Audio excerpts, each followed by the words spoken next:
పోరాటం చేసి వాళ్ళ ఆధిపత్యాన్ని ప్రశ్నించి గిరిజన ప్రాంతంలో భీకరతను వెంటని ఆ రోజుల్లోనే మన్యూలో ఉండేటువంటి గిరిజనులందరికీ కూడా ధైర్యం ఇవ్వడానికి రంపలో పక్కన ఉండేటటువంటి రంపలో ఉన్న క్యాంప్ మీద దాడి చేసి 12 మంది సైనికుల్ని హతమార్చి అప్పటి నుండి 1848 దాకా గెరిల్లా పోరాటం చేసి ఆ తర్వాత అంతరిక్షమయ్యి పూర్తిగా మొత్తం అజ్ఞాతంలోనే ఉండి 1880 దాకా పోరాటం చేసినటువంటి సుదీర్ఘ కాలం పాటు 4 సంవత్సరాల పాటు పోరాటం చేసినటువంటి గారం తమ్మన ద్వారా 145వ పద్ధతి సభ ఈరోజు ఇది జూలై 25ని ఆయన్ని మర్చెందిన్ ప్రాంతంలో పట్టుకొని ఆయన తల నరికి రాజమండ్రి పాటగుమ్మం దగ్గర కార్పొరేట్ కాయిల్లో పెట్టి మొత్తం అందరూ చూసేలా ప్రదర్శన పెట్టారు. బ్రిటిష్ వాళ్ళకి వ్యతిరేకంగా ఎవరైనా ఉంటే ఈ విధంగా జరుగుతుందని చెప్పాలి. కానీ ఇంత చరిత్ర ఉన్నటువంటి గారం తమ్మన ధర సంబంధించి ఢిల్లీలో జరిగినటువంటి 75 సంవత్సరాలు స్వతంత్ర వచ్చిన సందర్భంగా ఢిల్లీలో జరిగినటువంటి ఆ సభల్లో అప్పుడు ఎన్డీఏ ప్రభుత్వం ఆంధ్రప్రదేశ్ నుంచి తొలి గిరిజన వీరుడిగా గారం తమ్మన ధరని స్మరించుకోవడం జరిగింది. అదే సందర్భంలో ఆంధ్రప్రదేశ్ నుంచి 2 మన్య వీరులు ఉన్నారు.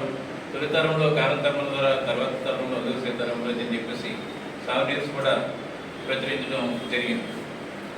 ఇంతటి చరిత్ర ఉన్నటువంటి గారం తమ్మన ధరని మొదటి నుంచి స్మరించుకోవడంలో కానీ ఆయనకి ఇవ్వాల్సినటువంటి ప్రాధాన్యత ఇవ్వడంలో కానీ ప్రభుత్వాలు ఇవ్వడమే ఎన్డీఏ ప్రభుత్వం వాళ్ళు ఐడెంటిఫై చేసి ఈ చరిత్ర అంతా కూడా తీసి ఢిల్లీలో కూడా సావనీర్లు అయ్యి వేసిన తర్వాత మొత్తం ప్రపంచానికి దేశానికి అందరికీ కూడా అందరికీ ఈ విషయం తెలిసిన తర్వాత కూడా గత ప్రభుత్వం తగిన ప్రాధాన్యత ఇవ్వలేదు. కాబట్టి ఎన్డీఏ తెలుగుదేశం ప్రభుత్వం గారం తమ్మన ధరకి తగిన ప్రాధాన్యత ఇవ్వాలని, అదేవిధంగా ఆయన కుటుంబ సభ్యులు కూడా ఆ క్రమం 1880 దాకా కూడా అజ్ఞాతంలో ఉన్నారు. ఎందుకంటే 1880లో ఆయన బందపల్లి ముఠాదారు, రంగచూడమండలం బందపల్లి ముఠాదారు. ఆ ముఠాదారుగా కూడా ఆయన వారసుల్ని 1880లో ఆయన చనిపోయిన తర్వాత, ఆయన చంపేసిన తర్వాత ఆ వారసులకి అప్పుడు 1880లో బట్టి బందపల్లి కూడా అప్పగించారు. మనకి ఇక్కడ చూసుకున్నప్పుడు మహాత్మా గాంధీ 1869లో, జవహర్లాల్ నెహ్రూ గారు 1889లో, 1897లో అల్లూరి సీతారామరాజు, సుభాష్ చంద్రబోస్ వీళ్ళంతా అప్పుడు పుట్టారు. అలాగే బిర్సా ముండా కూడా 1875లో పుట్టాడు. స్వతంత్ర సమరయోధులు వీళ్ళందరూ కూడా. అంటే గారం తమ్మన ద్వారా పోరాటం చేసేనాటికి, బ్రిటిష్ వాళ్ళకి వ్యతిరేకంగా 1840లో పోరాటం చేసేనాటికి వీళ్ళెవరూ కూడా పుట్టలేదు. అంటే అంత సుదీర్ఘంగా సాయుధ పోరాటం జరిగినటువంటి ప్రాంతం కూడా మనకు అరకు పార్లమెంట్ నియోజకవర్గ పరిధితో పాటు ఇంకా ఒరిస్సా బార్డరు ఇదంతా కూడా ఉన్నాయి. ఈ చరిత్ర అంతా కూడా ప్రభుత్వం బయటికి తీయాలి. అదేవిధంగా 30 మందికి ఒక దళంగా ఫార్మ్ అయ్యారు. ఈ 30 మందిలో మిగతా వాళ్ళ వివరాలు ఏంటి? ఒక ఆయన పోలీసులు అరెస్ట్ చేస్తే చనిపోయాడు. ఇవన్నీ వీళ్ళకి సంబంధించినటువంటి చరిత్ర అంతా వివరాలన్నీ కూడా ప్రభుత్వం బయటికి తీసి వాళ్ళందరికీ కూడా న్యాయం చేయాలి. ఎందుకంటే చరిత్రలో మరుగున పడిపోయినటువంటి వాళ్ళు, ఒకరోజు అయితే జెండా పట్టుకుని స్వాతంత్రం లేదుగా చలామణి అయిపోయినటువంటి పెన్షన్లు, గవర్నమెంట్ బెనిఫిట్స్ అన్ని పొందినటువంటి ఈ రోజుల్లో అసలు ఈ 30 మంది ఫ్యామిలీస్ పరిస్థితి ఏంటి, వీళ్ళంతా ఎక్కడున్నారు అనేటటువంటిది ప్రభుత్వం సేకరించాలి. అదేవిధంగా ఆగస్టు 9 ప్రపంచ ఆదివాసీ దినోత్సవం. ఆ ప్రపంచ ఆదివాసీ దినోత్సవానికి ఐటీడీఏలన్నీ కూడా ఆ దినోత్సవాన్ని జరుపుతున్నప్పుడు కూడా మన్య ప్రాంతంలో ఏం జరిగింది, ఎవరు తొలి గిరిజన వీరులు ఎవరు పోరాటం చేశారనేది ఆ చరిత్ర కూడా అందరికీ తెలిసే విధంగా చర్యలు తీసుకోవాలి. ఆగస్టు 15, ఆగస్టు 9కి ఈ 2 తారీఖులు ప్రధానంగా ఐటీడీఏ ప్రాంతాల్లో గారం తమ్మన ధర గురించి తెలియజేసే విధంగా, ఆయన గురించి ప్రజలకి గిరిజనుల గురించి కూడా విద్యార్థులకి తెలిసే విధంగా కూడా చేయాలి.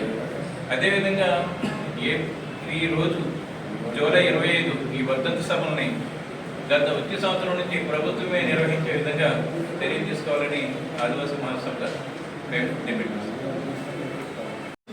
ఆదివాసీ మహాసభ వారికి హృదయపూర్వక నమస్కారాలు. కింద పెట్టుకోండి. మేము కారం తమ్మొద్దర గారి వంశస్థులం. మా తాతగారు పూర్వం 1839 నుంచి 1945 వరకు 9 సంవత్సరాలు పోరాటం చేశారండి. బ్రిటిష్ వారికి వ్యతిరేకంగా. బ్రిటిష్ వారికి వ్యతిరేకంగా. నా పేరు కారం శ్రీనివాస్ గారు. బ్రిటిష్ వారికి వ్యతిరేకంగా పోరాటం చేశారండి 9 సంవత్సరాలు. తర్వాత మళ్ళీ అజ్ఞాతవాసంలోకి వెళ్ళిపోయి ఆయనే ముందుకు నడిపించి ఒక టీం తయారు చేసుకొని రంప పోలీస్ స్టేషన్లో కూడా దాడి చేసి బ్రిటిష్ వాళ్ళని కూడా 12 మందిని హతమార్చిన గొప్ప స్వతంత్ర సమరయోధుడు కారం తమ్మన్. తర్వాత అల్లూరి సీతారామరాజు గారు వచ్చారు. తర్వాత వాళ్ళ కుటుంబం వాళ్ళు పోరాటం చేశారు. కానీ కారం తమ్మన్ గారికి కూడా కొంత గుర్తింపు అనేది కావాలని చెప్పేసి మా కారం తమ్మన్ గారి ఫ్యామిలీ నుంచి కోరుకుంది. సో అలాగే పాడేరు జిల్లా చాలా దూరం, అందుతోడు ఇక్కడ నుంచి వెళ్ళాలంటే ఒక 200 కిలోమీటర్లు దాటి వెళ్ళాల్సి వస్తుంది. సో అలాగా గవర్నమెంట్ వారు ప్రత్యేకంగా ఒక జిల్లా అనేది ఏర్పాటు చేస్తారని చెప్పేసి అనుకుంటున్నాం. సో రంపచోడవరం జిల్లా హెడ్ క్వార్టర్గా పెడితే కనుక కారం తమ్మన్ గారి జిల్లా అనే పేరు పెట్టి జిల్లాగా మారుస్తారని చెప్పేసి మా తమ్మన్ గారి ఫ్యామిలీ నుంచి మేము కోరుకుంటున్నాము.